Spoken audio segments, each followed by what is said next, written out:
Hello, this is a replay analysis for Alonous. He's a quick chat champion in Platinum 2 and 3, and he's solo queuing doubles. So, I've already taken a look at a couple of these replays, including this one. So, we've got a couple of things to talk about in this. We may not need to watch the whole thing, but I'll try and suggest, let's say, 2 things to work on positioning and tactics wise, and then a couple of things to work on mechanics wise before the end of the video, and we'll pop into free play to talk about those. Alright, I really should start talking about the gameplay, shouldn't I? Okay, you know what, let's just keep watching. I think this is, you probably shouldn't have tried to go, you don't need to, like what would have happened if you'd hit that ball there? Probably nothing. Like, just rotate back, get some boost, be ready for the next play. Alright, Minju looks like he wants to hit that ball. He doesn't. Oh, okay. This is, yeah, let's go back now. This is one of the things that separates the plats from the diamonds, from the champions, from the grand champions. And that's just speed of play. And I mean, the higher ranked players are almost constantly zipping around the field supersonic.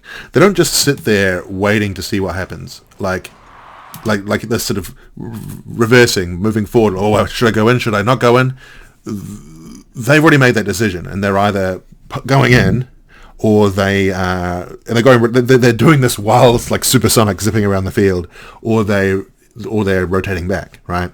And so as soon as you start reversing or then going forward and sort of going, should I go in, should I not? You are now putting yourself in a position where if you don't reach this ball, you're going to have to spend a lot of boost to get back on defense. But also conversely, even if like you do reach the ball, you're going to have to spend your whole boost, your whole rest of your boost, speeding up to even reach that ball, and then you're going to have no more boost left over to make any more offensive play. So in the end, you spend all your boost. Oh, you end up going back. It works out, but you sort of spent all your boost doing so. But if you were already going supersonic, you were just like zipping around the field, going fast, then you'd still have 50 boost to be able to reach, that ball before he got there. That kind of thing. We'll talk about that in more detail later as we go on. Alright, let's pick up some boost, please. Okay, we get some boost. Alright, see, if you were going fast, you would be able to reach this ball and make a really good touch on it before Addy. I'm assuming you do make it there. It ends up not being the greatest touch. But now we're using too much boost to get around the field because we're a little bit too hesitant. Alright. Anyway, popping it off. Your teammate's hitting back, though, so I think this is going to end up being, you know what, like, your opponents, like, they double committed on that hit, but they could have made it much more awkward on your team if they decided to try and control that ball, because Minju is desperately trying to get some boost there, and they could have made a much better play there. But in the end, they didn't. They beamed it. Oh, Minju gets a nice wee dunk there. Oh, okay. That was actually nice. You blocked their shot attempt while you read where they were going to try and shoot it, and you put your car in front of it. I messed those up myself. So we've done that thing again where we've trying to work out what's going to happen. So we just stop our car entirely, and then it's like now I had to use how much boost to even get. Oh, yeah. Ooh, okay. Right, hopefully Minju has this. I mean, I think in this situation you didn't you didn't have an awareness of where you certainly can't see any of the opponents here, but maybe they're just off screen, ready to attack that ball, and so this didn't need to be a panic aerial touch. I think you probably realised that a split second later anyway. You could have taken a lot more control of that ball. Alright, Minju's going for the double tap. He doesn't get it. Alright. This is something to be cognizant of. like when you're already going supersonic, you can see a trail, but then you spend 40 more boost or something while you're supersonic. That doesn't... Spending boost while you're already supersonic increases your speed by a very small fraction. I think supersonic represents like 95% of full speed or something. You don't want... Generally, when you're supersonic, you don't want to be spending more boost. But that's kind of just a panic thing, right? You're like, oh, I've got to get back real quick, so I'm going to spend all my boost, even if I'm already going supersonic.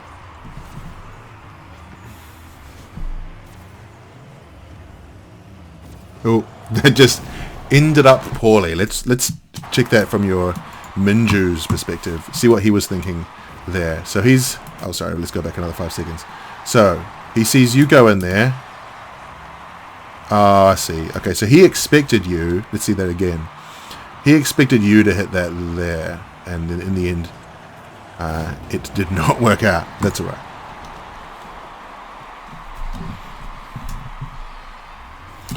Right, let's move on.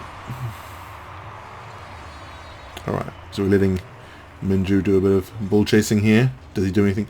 We stopped there again. Yeah, so, okay, this will probably be the last time I talk about it. But, you see, you're waiting here to see what happens. Meaning, now, to try and reach this, you have to spend basically all your boost. Right? And now you don't have any boost, realistically, to be able to make an offensive play, to do anything. And then you're suddenly in a position where they can just counterattack and you don't have any boost. So... How do you avoid that situation? It's the same. Well, it's same as before. Don't stop. Keep your momentum, so you don't have to spend boost to reach these balls, and then you have more boost left over to either rotate back if there's a counter attack or to make another offensive play. All right, let's skip ahead a little bit. I think we've almost nailed down some of our things on kickoff. Now that you're sort of bordering on diamond, it's well worth adding we flip into your kickoff, so that because you can use a little bit of boost at the start, do a flip, and then flip into the ball a second time. This is going to allow you to conserve maybe 15, sometimes up to 20 boost. 15 is pretty reasonable.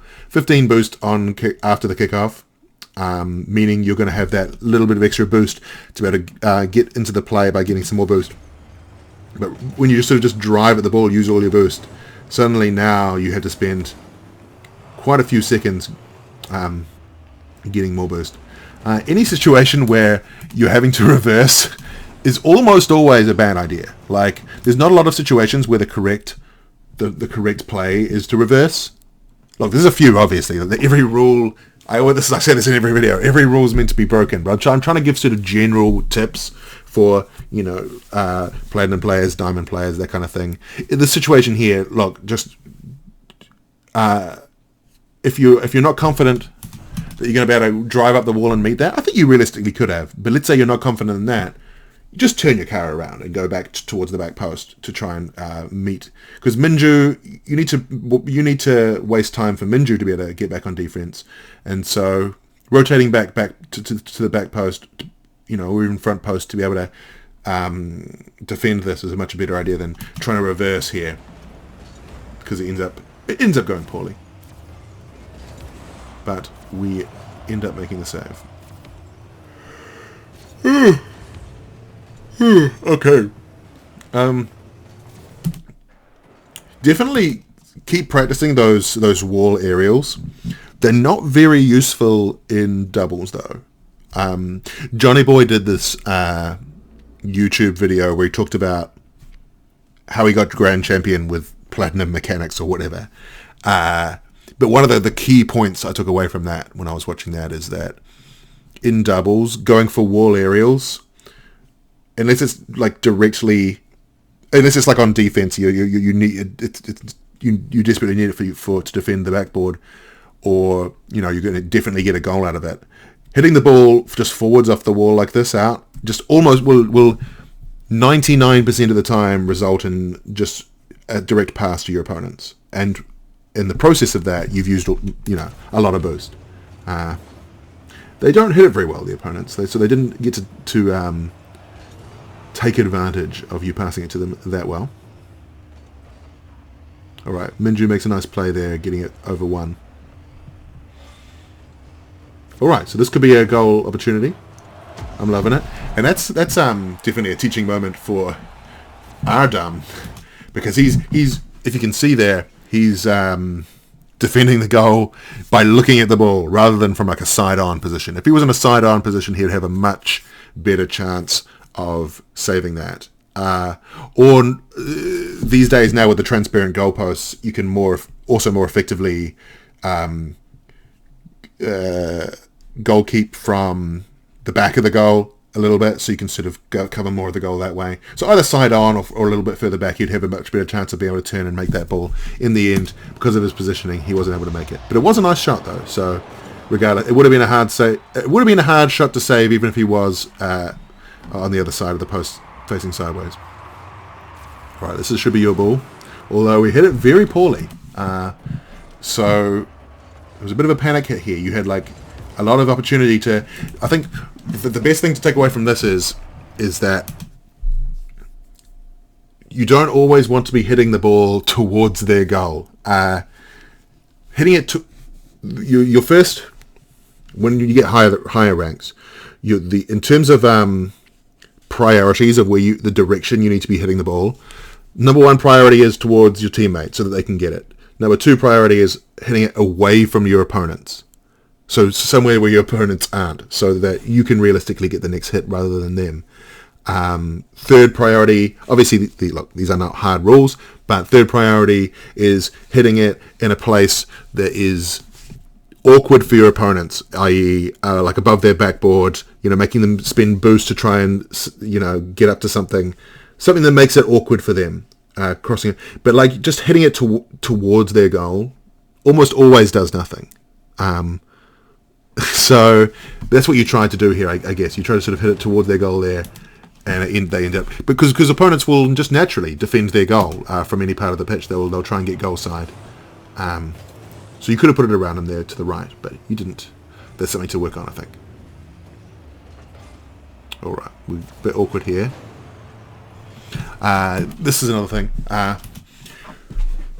Whether it's on offense or defense, try not to go into the same corner as your teammate, particularly in doubles.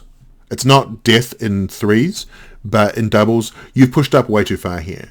And you're hoping Minju is going to be able to win this over Ardam, and it would be all right. But if Ardam makes any sort of play here, which he does, and it goes out sort of centre, suddenly you're in a really awkward position here, because you're both in that corner, right? And so you weren't covering that net. But Minju gets it out of there nicely.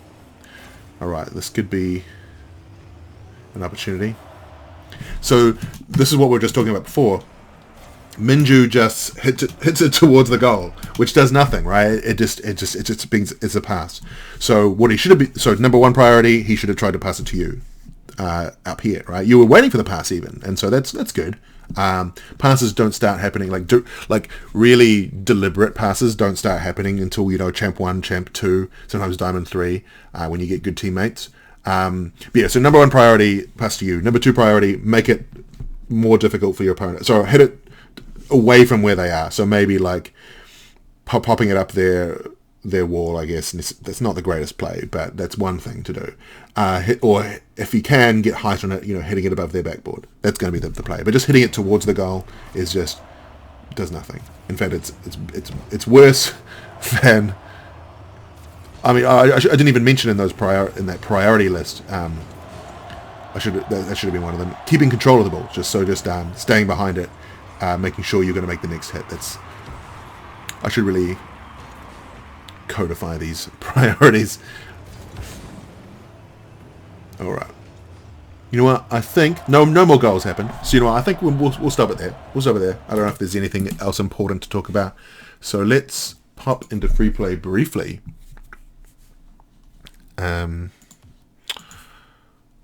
What do we need to practice? Right, so first thing is this idea of traveling around the field at supersonic at all times. So rather than when your teammate's got the ball trying to do some sort of offensive play, rather than pushing up like this and then stopping, waiting for him to do something and then going in, because if you stop, suddenly you're going to use a lot of boost trying to get up to it. Let's turn on the is it in here? Unlimited boost in free play. Right. Let's grab some boost. Whereas if you're going supersonic the whole time, you end up using less boost. It's kind of counterintuitive, but you end up sort of, because I'm going so fast, but I still have, you know, I'm going really fast to get to a ball, but I've got lots of my boost to actually make the plays and then get out of there as well, rather than sort of, if you're stopping, there's a few times, you know, where we had like 50 boost or something. We were on 50, say. We'll call it 70. And we saw a ball that we wanted to go for, but so we had to spend a whole bunch of boost to get to it, and then you try to make some play, but now you have no boost to get back or make another play. And so that's the key. And so what I recommend you do is pop into free play first, and, you know, just practice hitting it around while going supersonic the whole time, as fast as you can. So trying to hit it around while staying as fast as you can, getting comfortable with hitting it while you are moving fast. Now, one of the things I noticed in both the I don't want to hit that because I just want to take control of it. One of the things I noticed in both those replays is that most of your hits don't seem like, on inspection, don't seem like they're very deliberate, like in terms of where you wanted to put them. They sort of just like, you just sort of hit it in a sort of non-precise way. And by precise, I don't mean every shot needs to go accurately into their goal, but I'm saying every shot, you're trying to like hit it in a precise way, like with the nose of your car, or rather than sort of, and that's going to come with practice. Like, just the more hours you put in, the more precise you'll be able to get with your car.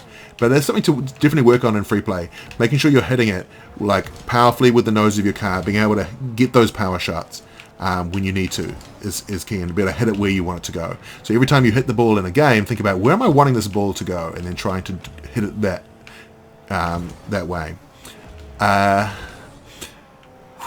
You know what? I think that's probably enough to get on with. We talked about some other positioning type things in the video, so I don't want to harp on them. So main things to take away is play faster, try to go supersonic around the field as much as possible, so that you're ready to make another offensive play quicker, or get back on defense. Because if you're going supersonic, you can get back on defense really quickly. And yeah, well, hopefully that was useful. Please let me know if you've got any questions or comments about the video. Ooh, barely made that. Thank you for watching. Bye-bye.